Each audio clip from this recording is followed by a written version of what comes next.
Hey everyone, this is a quick tutorial for Subscut.com.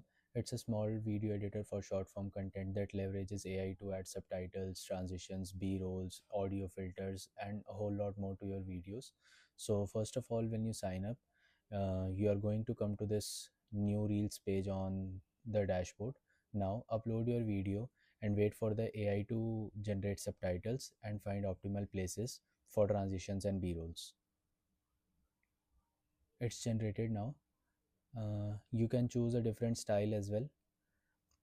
The next tab is for editing captions. If you find something wrong in the captions, you can edit it.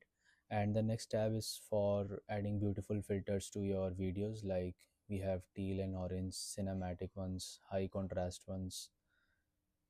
See, this is how the subtitles look. Now you can drag and drop the subtitles to fix the position in the video.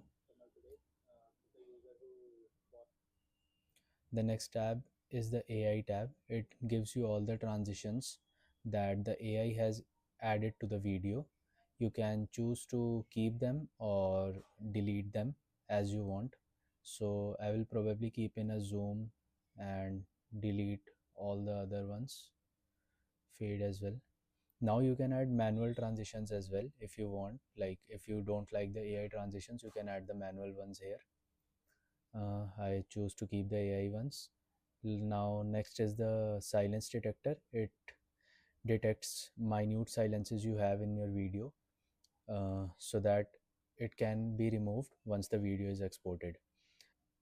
These are the AI b-roll suggestions. You can choose to upload your own video to add a b-roll to this original video.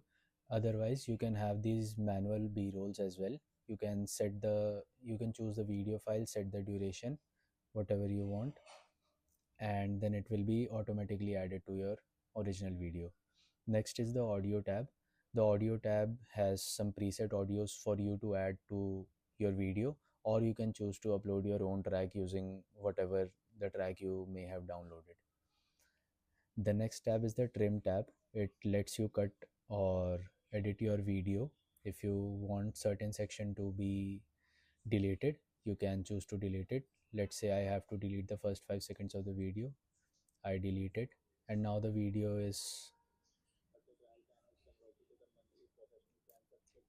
has been cutted and splitted.